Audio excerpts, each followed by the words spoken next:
Ощущения от общения с Ходорковским были очень обширные. Меня, вот лично меня, как руководителя, мне импонировала очень его чрезвычайная сдержанность, просто удивительная сдержанность. Его невозможно было спровоцировать никакими провокационными ни вопросами, ни этим. Он был очень уравновешенный человек. И его желание и способность убеждать людей.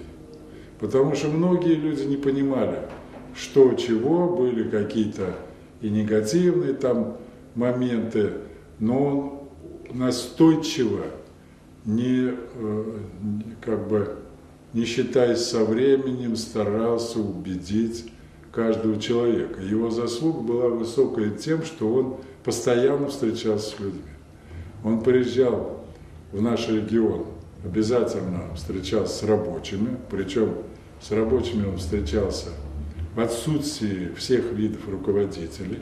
Для него было важно первичный разговор, первичная информация, что плохо, что хорошо, чтобы оценить ситуацию, чтобы иметь возможность подкорректировать, чтобы не было присутствия руководителей даже негласного давления на рабочего человека, чтобы понять. Он не гнушался сесть, покушать с рабочими, понять, чем кормят, что это и как это, и что требуется для того, чтобы улучшить это питание, промысловое питание. Это необыкновенное вообще качество, я вообще впервые, потому что время само по себе было такое напряженное психологически, и люди очень легко возбуждались по поводу, без повода, не понимая этой всей окружающей ситуации, человек агрессивно воспринимал самую ситуацию. Когда ему разъясняли,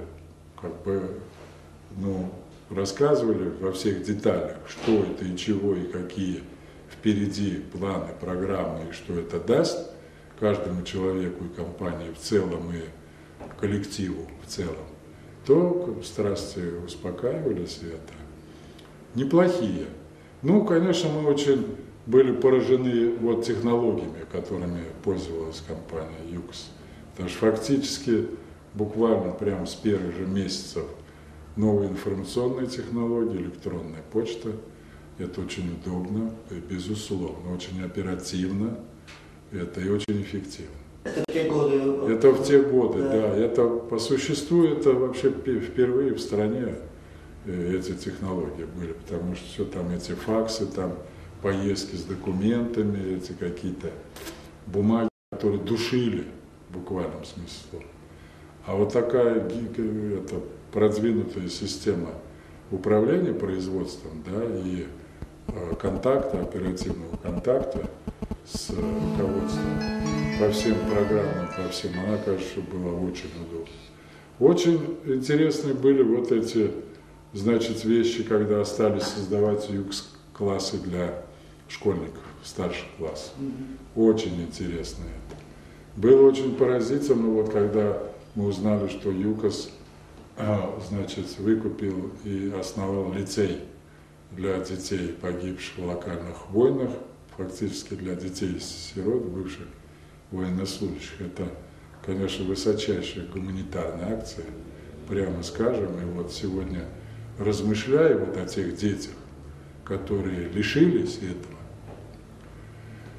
обидно очень, потому что проблема подрастающего поколения, она есть, она существует, и сегодня мы не видим, чтобы кардинально к ней кто-то так вдумчиво, и так это по-настоящему в моральном, нравственном плане это кто-либо подходил, не видно, пока не видно у нас в стране. Пока только декларации одни и разговоры, не более того.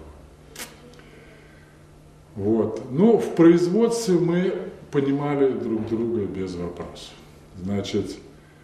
Поначалу, конечно, обращал внимание на себя, что в компании собрались люди не столько производственники, сколько экономисты, финансисты, и они подходили к производству с точки зрения чистой экономики, финансов, то есть экономическая эффективность, и не более того, что профессионалы – это профессионалы, и, естественно, аппарат ЮКОС стал укрепляться профессиональными людьми, а это всегда проще. Профессионал понимает все нюансы, детали.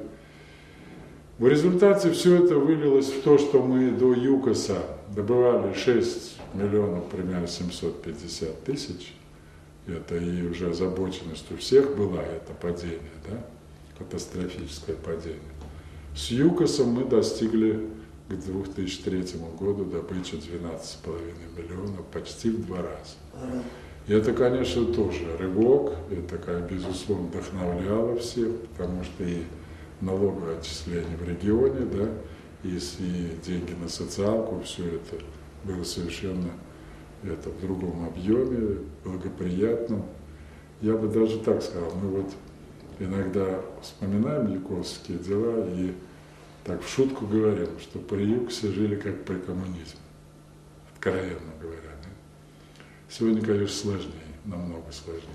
Технологии управления Роснефть, значит, по моему разумению, это средневековье, откровенно говоря.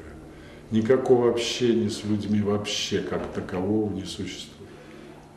Если раньше Ходорковский приезжал на праздники и привозили артистов там, российской эстрады, мы там в филармонии, в театрах, поздравления людям, это сам Ходорковский или кто-то из руководителей компании, с Новым годом приезжали, встречались с ветеранами, вручали им подарки, говорили теплые слова тем людям, кто создал эту базу. Им это было приятно очень, потому что оценка их всей жизни, да, проводилась. Сегодня никто не удосуживается этого делать. Плохо это, конечно, очень. Ну, в целом, конечно, мы считаем это такой позитивный период нашей истории. Вот мы на будущий год 75 лет будем праздновать Самарской нефти. И это вот почти десятилетие, 8 лет с ЮКОСом, это такой позитивный момент в истории, прямо скажем. На ваш взгляд, как вы считаете, вот все-таки почему так произошло с компанией ЮКОС и лично с господином Ходорковским? Ну, тут очень трудно это оценку давать, потому что мы слишком на небольшом горизонте находимся, чтобы вот так масштабно, да. Но по разумению все-таки, большему разумению, большему количеству людей, что все-таки эта акция не экономическая, а политическая была акция. Вот. А уж где механизмы и пружинки этого политического, я побоюсь сказать, нет. Понимаю только, что политическое. Это понимаю. Где-то чего-то Михаил Борисович, наверное, недооценил какую-то ситуацию.